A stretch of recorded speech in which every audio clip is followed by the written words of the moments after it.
ಬಿಟ್ಟಿಲ್ಲ ಅಂತ ರೈತರ ಪರವಾಗ ಸರ್.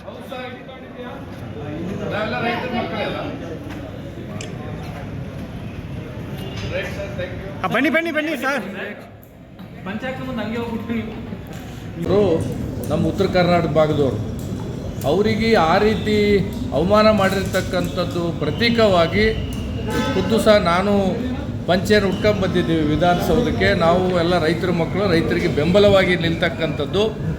ಮತ್ತು ಮೇಲಾಗಿ ನಿನ್ನೆ ಮುಖ್ಯಮಂತ್ರಿಗಳಿಗೆ ಪತ್ರನೂ ಬರೆದಿದ್ದೀವಿ ಮತ್ತು ಉಸ್ತುವಾರಿ ಮಂತ್ರಿಗಳು, ಉಪಮುಖ್ಯಮಂತ್ರಿಗಳಿಗೆ ಪತ್ರ ಬರೆದಿದ್ದೀವಿ. ಯಾರು ರೈತರಿಗೆ ಅಪಮಾನ ಮಾಡಿದ್ದಾರೆ ಅವರಿಗೆ ಆ GT ಮಾಲ್ ವಿರುದ್ಧ ಒಂದು FIR ಮಾಡಿ ಅವ್ರ ಮೇಲೆ ಕ್ರಮ ಜರುಗಿಸಬೇಕು.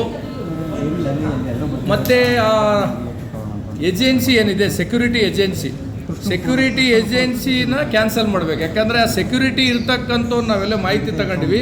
ಆ ಸೆಕ್ಯೂರಿಟಿನ ರೈತನ ಮಗನೇ. ಸೆಕ್ಯೂರಿಟಿ ಏನಿದ್ದಾನೆ ಅವ್ನು ರೈತನ ಮಗ. ಪಾಪ ಅವ್ರ ಮೇಲೆ ಅಧಿಕಾರಿಗಳು ಅವ್ರ ಮೇಲೆ ಇರ್ತಕ್ಕಂಥವ್ರು ಯಾರು ಹೇಳಿದ್ದಾರೆ ಆ ಒಂದು ಕಾರಣಕ್ಕೆ ಅವ್ನು ಮಾಡಿದ್ದಾನೆ.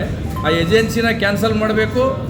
ಮೇಲಾಗಿ ಆ GT ಮಾಲ್ನ ಮಾಲಕನ ವಿರುದ್ಧ FIR ಮಾಡಬೇಕು. ಅದ್ರಗೋಸ್ಕರ ಇವತ್ತು ನಾವು ಪಂಚೆಯಲ್ಲಿ ಬಂದು ರೈತರ ಮಕ್ಕಳಿದ್ದೀವಿ. ಉತ್ತರ ಕರ್ನಾಟಕದ ಒಂದು ವ್ಯಕ್ತಿಗೆ ಅವಮಾನ ಆಗಿರ್ತಕ್ಕಂಥದ್ದಾದ ಆ ಒಂದು ಕಾರಣಕ್ಕೆ ಆ ಸಂಕೇತವಾಗಿ ಏನಾದರೂ ಪ್ರಸ್ತಾಪ ಮಾಡ್ತೀರಾ ಸರ್?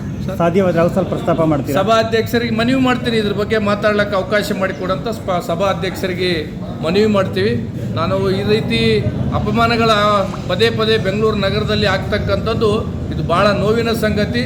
ಸರ್ಕಾರ ಈ ಬಗ್ಗೆ ರೈತರಿಗೆ ಒಂದು ಸ್ವಲ್ಪ ಮನೋಬಲವನ್ನು ಕುಸಿತಕ್ಕಂಥದ್ದಾಗ್ತಾಯಿದೆ. ಎಷ್ಟೋ ಜನ ಬೇರೆ ಬೇರೆ ಜಿಲ್ಲೆಗಳಿಂದ ರೈತರು ಏನು ಬಂತಂದರೆ ಬೆಂಗಳೂರು ನೋಡಬೇಕು, ಮಾಲ್ಗಳು ನೋಡಬೇಕಂತ ಬರ್ತಿರ್ತಾರೆ. ಅಲ್ಲೆಲ್ಲ ಈ ರೀತಿ ಆದರೆ ರೈತರ ಮಕ್ಕಳು ಏನಪ್ಪ ಅಂದರೆ ಬೆಂಗಳೂರಿಗೆ ಬರಲಾರ್ದಂಗೆ ಆಗದಂಗೆ ಇರ್ತದೆ. ಮತ್ತು ರೈತರ ಮಕ್ಕಳು ಬೆಂಗಳೂರಿಗೆ ಬರಲಿಲ್ಲ ಅಂತಂದರೆ ಇನ್ನು ಬೆಂಗಳೂರು ಉಳಿಯಲ್ಲ. ಅವರಿಲ್ಲಾರ್ದ ದೇಶನೇ ಇಲ್ಲ. ಅದನ್ನು ಸರ್ಕಾರ ಗಂಭೀರವಾಗಿ ತಗೋಬೇಕೆಂಬುದು ನನ್ನ ಮನವಿ. Okay, thank you sir. ಧನ್ಯವಾದಗಳು ಸರ್. ಶ್ರೀನಿವಾಸ್